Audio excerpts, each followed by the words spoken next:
तो पिला माने आमर तो परीक्षा पाखे आसलाणी तेणु तमे मानकर जोरदार प्रस्तुति चली तो आम अष्टम भूगोल क्वेश्चन टी आज एनालिसिस करवा गत वर्षर तो देख तमे प्रथम शिक्षार्थी नाम रोल नंबर विभाग तारीख विद्यालय नाम ब्लॉक जिला ये सब फिलअप करदेव आ तुमर पूर्ण संख्या अच्छी 50 गत वर्ष 50 मार्क थिला तेणु तमे ए वर्ष मध्य बोधे 50 मार्क आसीपारे जना नहीं क्वेश्चन तो आसीनी आम जानू तो देखा ठीक अच्छे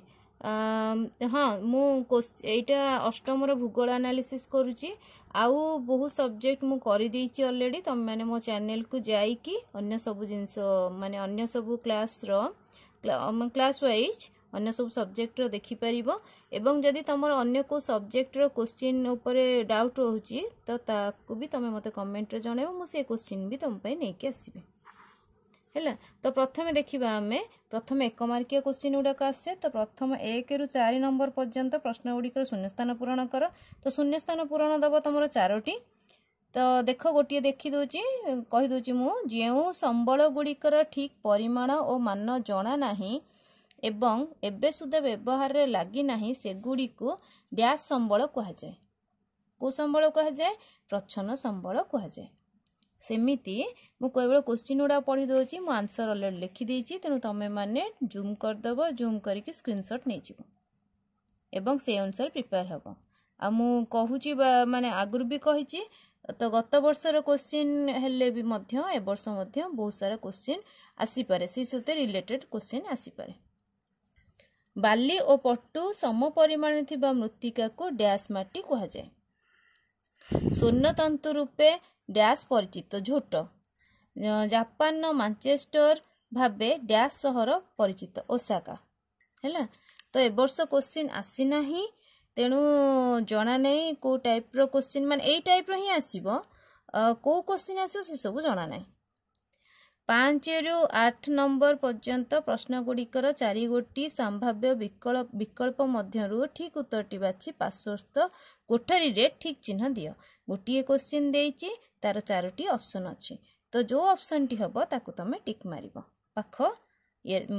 कोठरे टिक मारिबो केउटी एक जैव संबल शिला जंगल जल आउ मृत्तिका जैव संबल तमे भल भाबे जानिच तेणु एइथिरु कोठी हबो शिला हबो कि ना कने जैव बोले जीवन अछि जानि परथु तमे तो संबल हिसाब रे कोठी आसीबो जंगल आसीबो उद्भिद घरा जंगल ठीक अछि। तापर अछि केउ प्राणी आफ्रिकार साभाना अंचल रे देखा जाय नाही जेब्रा बाघ जिराफ कंगारू कंगारू।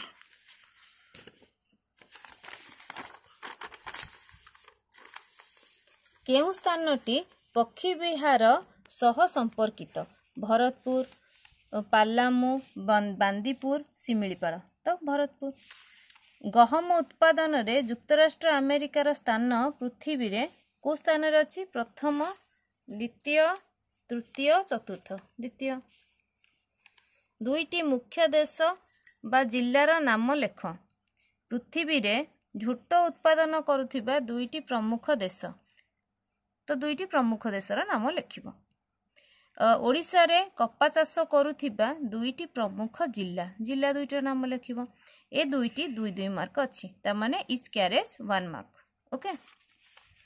देन अछि 11 रु 14 नंबर पर्यंत प्रश्न गुड़िकर प्रथम शब्द द्वारा संपर्क को बुझी द्वितीय शब्द सह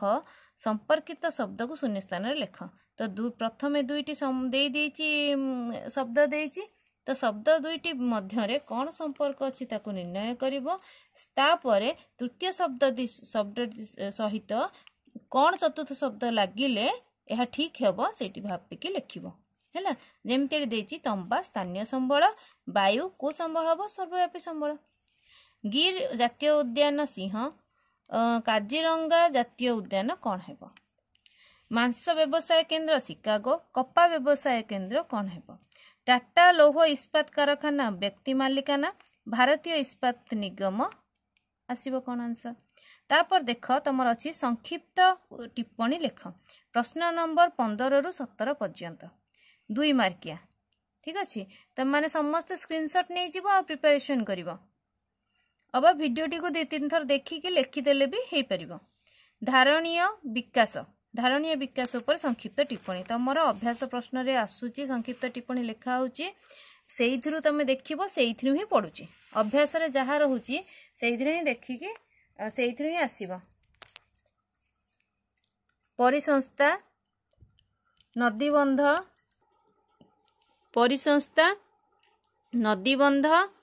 हैला ए सबु तमर अछि संक्षिप्त टिप्पणी तुम अभ्यास प्रश्न पत्र जो अच्छी सब सब्जेक्ट से अभ्यास प्रश्न पत्र रे जहाँ अच्छी से भितर ही तुम क्वेश्चन आसीबो। तापर अच्छी भौगोलिक कारण दर्शाओ कोयला को कृष्ण हीरक कुहा जाए तो कहीं कुहा जाए से सब तुम लिखिबो से 2 मार्किया तेणु 2-3 धाड़ी लिखिले भी हम ठीक अच्छे। तुम समस्ते बही जाइए उत्तर लिखिदेव कहीं उत्तर सह कला माने भिडियोटी बहुत लंबा हो तुम्हें माने निजे लिखिदेव। अहमदाबाद जो जदि किसी डाउट रहिबो तो मते कमेंट रे पचारि पार। अहमदाबाद को भारतर मानचेस्टर कुहा जाए। युक्तराष्ट्र अमेरिका रे कृषि को शिल्प रूपे गणना करा जाए। या सरला परे कारण दर्शाओ भौगोलिक कारण दर्शाओ पर 2 मार्किया भौगोलिक कारण दर्शाओ तापर तुम आसो पार्थक्य दर्शाओ देख केमती देइची निरक्षीय अरण्य क्रांतीय अरण्य तुमको यही क्वेश्चन ने ही आंसर लिखिबार अच्छी तेणु तुम्हें माने जेतिकी आंसर होउची सेतिकी ही लिखिबो अधिका लिखार किसी आवश्यकता नाही। ये भी 2 मार्क तेणु 2टी पॉइंट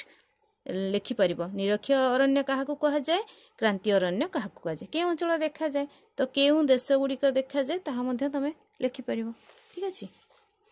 मिश्रित कृषि उद्यान कृषि ए तो समस्त को आसीबो माने बहुत भल माने सहज भी देइची। क्षुद्र शिल्प बृहत शिल्प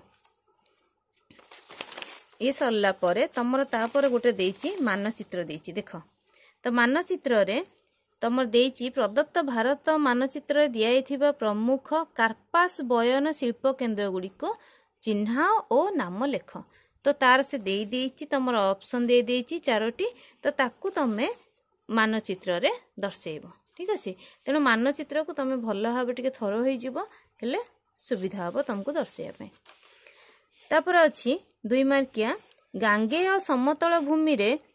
जनसंख्यार घनत्व अधिक काहींकी समतल भूमि रे जनसंख्यार घनत्व अधिक काहींकी तुम जानिच तेणु गांगेय समतल भूमि रे लिखि परिबो। तापर देइची गोटे 5 मार्किया क्वेश्चन देइची तुम अंचल रे शिल्प दुर्घटना को ह्रास करिबा पई तुमे केउ सब पदक्षेप नेब तो शिल्प दुर्घटना काहींकी हुए प्रथमे तो तार कारण लिखि सारला परे ताकू ह्रास करिया पई तुमे केउ सब पदक्षेप नेब काहीं कहली काइनाडा 5 मार्किया क्वेश्चन तो टिके अधिका हेबो। तो तापर से देइची देख गोटे 5 मार्किया 1 मार्किया क्वेश्चन देइची 30 नंबर रो 5टी देइची प्रदत्त चित्रटी को हाँ गोटे चित्र देइची तो चित्र को बेस करी बहुत सारा क्वेश्चन देइची 5टी क्वेश्चन देइची तो से 5टी क्वेश्चन को तमे लिखिबा को पड़िबो तुमको लिखिया पड़िबो। तो क्वेश्चन ए जो चित्र देख पुरुष और स्त्री विषय देइची तार गोटे सारणी देइची केते तार बयस एपटे देइची बयस श्रेणी जेमति तमर ग्राफ पड़े